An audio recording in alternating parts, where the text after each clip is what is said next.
நீங்கள் பார்த்துக் கொண்டிருப்பது உங்கள் விஜய்.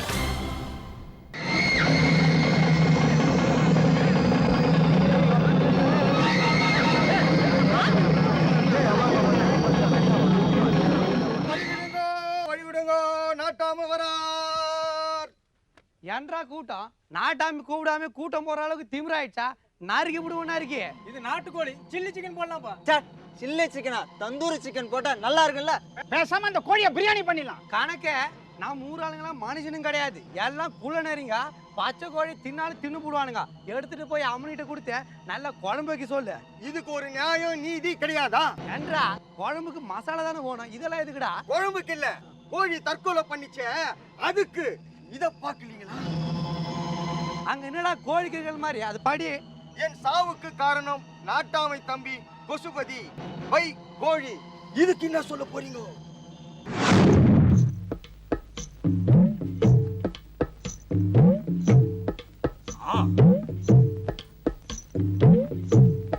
நீ குடிச்சு போடுறா. இதே பட்டை சாராயமா இருந்தா பதுசா நீங்க மட்டும் குடிச்சிருப்பீங்க. பச்சை தண்ணி நீட்டுறீங்களாக்கும். ஏன்றா சண்முகம், ஏன்றா மருமவ ஜோதிலட்சுமி மாதிரி இனிமே வெளில போனீங்கன்னா அவ கையால ஒரு சொம்பு தண்ணி வாங்கி குடிச்சிட்டு போ, நல்லதே நடக்கும். இப்படி உங்க பேச்ச கேட்டு ஊருக்கு போகும்போது ஒரு சொம்பு தண்ணி வாங்கி குடிச்சு அடிக்கடி ஒண்ணுக்கு வந்து பஸ் நிறுத்த சொல்லி எனக்கும் டிரைவருக்கும் பெரிய சண்டை ஆகி போச்சுங்க. கடைசி அன்றாச்சு.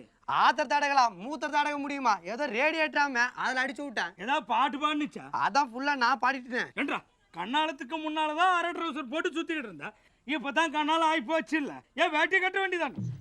வேட்டியா எனக்கு வேணாம் ஐயா. தம்பிங்க நைட்ல குளிர்ந்து என் ரூம்ல வந்து படுக்கிறானுங்க, அவனுக்கு போத்திக்கிட்டான். நின்றா, நான் அவனுக்கு தந்து போடுறேன். இந்த ஆள் தான் மொத்த வேட்டை எடுத்து கட்டிட்டு இருக்கான் போல. ஏனுங்க, என்ற ஆத்தாவோட வெள்ளை புடவை கூட காணாம், மாமா தான் கட்டிட்டு இருப்பார் போல இருக்கு. கொஞ்சம் கேட்டு பாருங்களேன். என்றா சண்முகம், அம்மனி என்றா முணுமுணுக்குது. ஒன்னும் இல்லைங்க மாமா, நீங்க ஊருக்கு போயிட்டு வாங்க. என்ற குழந்தைங்கள நான் பாத்துக்கிறேன். ஒன்றரை குழந்தை நீ பாத்துக்கிட்டா ஒன்றரை புருஷனை யாரு பாத்துப்பா? அதான் நம்ம ஊர் ஊரா பாத்துக்கிறோம் ஐயா, நம்மளையும் பாத்துக்கணும். சண்முகம் விடுறா. வண்டியா விடுறானா ஊழே விட சொன்ன.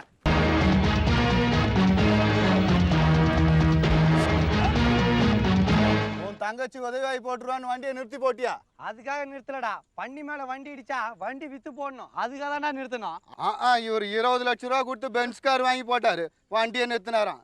என்ன நாட்டாம வீட்டு வாசல் வழியா போயிட்டு இருக்கீங்க, உறவு முறைய மறந்துட்டீங்களா? அதுக்காக ஒன்றரை விட்டு வாசல் நின்னுட்டு மாமா மச்சான்னு கத்திட்ட போக முடியும். சரி வந்துட்டீங்க, வீட்டுக்கு வந்து கையை நினைச்சிட்டு போங்க. வழக்கு இருக்கிற வீட்டுல நான் சாப்பிடுறது இல்லடா. அப்படியா? அப்பன்னா வாசலுக்கு வெளியே எடுத்துட்டு வந்து தரேன், சாப்பிட்டு போறீங்களா? டேய், அவர் சொக்கா போடாம இருக்கலாம், அதுக்காக பிச்சைக்கார மாதிரி வாசல் உட்காந்தாடா சாப்பிடுவாரு.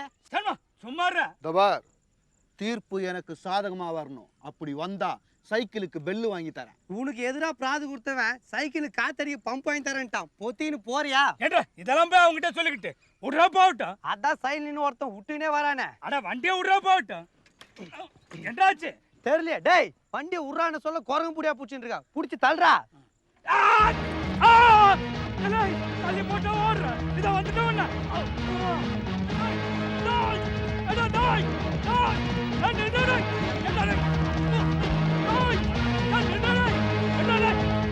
ஏண்டா ஒன்றரை பிராதி என்றா? ஐயா, நான் ஜமீன் வீட்டுல வேலை பாக்குறேங்க. அவர் ஊத்துற கஞ்சில தாங்க வயிற்றா கழுவுறேன். ஏண்டா அவன் கஞ்சி ஊத்துறானா இல்ல பினாயில் ஊத்துறானா? குடிக்காம கழுவுனான்னு சொல்லி பாடுற. அவங்க ஊத்துற கஞ்சியில. டேய், நீ ஏழன்னு தெரிஞ்சு போச்சுடா, அதுக்காக சும்மா கஞ்சி கஞ்சின்னு அதை விஷயத்த சொல்றான். அப்படி இருந்து ஜமீன் பையன் எங்க வீட்டு பொண்ணை கெடுத்திருக்கானே, இதுல என்ன நியாயம் இருக்குது? அப்போ ஒருத்தன் கெடுத்துட்டு இதுக்கு ஒரு நியாயமான காரணம் சொன்னா இந்த பஞ்சாயத்து ஒத்துக்குமா? நீ கேட்கறத பார்த்தா அடுத்தது ஏதோ ஒரு பொண்ணு கிடைக்க ஐடியா பண்ண மாதிரி இருக்கு. ஏடா சண்முகம், இப்படி ஆளுக்கு பேசிக்கிட்டு இருந்தா எதுக்கிட இந்த பஞ்சாயத்து, எதுக்கிட இந்த நாட்டாம? ஏண்டா ஒன்றரை பொண்ணு இவன் தான் கெடுத்தாங்கிறதுக்கு என்ற சாட்சி இருக்கு. ஐயா, நான் பார்த்தேன். அந்த பொண்ணுக்கு நீ என்ன முறையாவது? சித்தப்பா முறையா? செல்லாது. ஐயா, நான் பார்த்தேங்க. நீ என்ற முறையாவனு? மாமுறைங்க. செல்லாது. ஐயா, நான் பார்த்தேங்க. நீ என்ற முறையாவனு? அந்த பொண்ணுக்கு புருஷன் முறையாவதுங்க. டேய், இத்தனை பேர் பாத்துருக்கீங்க, ஒருத்தனா தடுத்து நிறுத்திருக்கலாமாடா? இவனுக்கு தான் சொல்றானுங்கன்னா கொஞ்சம் கூட வெக்கம் இல்லாம டயலாக் பேசணுன்றதுக்காக புருஷன் நீ மாட சொல்லுவ. இதுவும் செல்லாது. ஐயா, இது செல்லுமா பாரு. இது 100 ரூபா நோட்டு செல்லும்டா. சண்முகம் வச்சுக்கோ. நீ 100 ரூபா போச்சா? போனாயே தாத்தா, நான் பார்த்தேன். என்றா கண்ணு நீ என்ன பார்த்த? அந்த அக்கா அழுதினா வந்து ஏன் கவரு கேட்டேன். இந்த மாமா என்ன கத்திட்டு இருந்துச்சு. எந்த மாமாடா? இந்த மாமா சொல்லிச்சா? இல்ல. வேற இந்த மாமா பார்த்து சொல்லிச்சா? இல்ல. வேற யார பாத்துறா சொல்லிச்சா? தாத்தா பார்த்து. என்னடா சொல்றது? நாளைக்கு காலையில தீர்ப்பு. நான் நாட்டாம மிட்டாயெல்லாம் கொடுக்க மாட்டேன், எல்லாரும் போங்கடா. இதனால ஊர்க்காரங்களுக்கு தெரிவிக்கிறது என்னன்னா நாளைக்கு பஞ்சாயத்து கூட போகுது. இப்போ நான் தீர்ப்பு சொல்ல போறேன். என்ன மணி நீங்க வந்திருக்க? நீங்க தீர்ப்பு சொல்ல போறீங்கல்ல, அதை பார்க்க தான் வந்தேன். என்ன கண்ணு இதுனா சினிமா ஷூட்டிங்கா பாக்குறதுக்கு? நாங்க தான் கத்தி கத்தி பேசுறோமே, வீட்டாண்டே கேக்குமே கண்ணு. கொசுபதி, இந்த வழக்க பத்தி நீ என்ன சொல்ல போற? சொல்றதுக்கு என்ன இருக்கு? கோழி சாவு காரணம் அந்த கொசுபதி 18 வருஷம் பண்ணி மேய்க்கணும். ஏன்றா சிரிப்பு?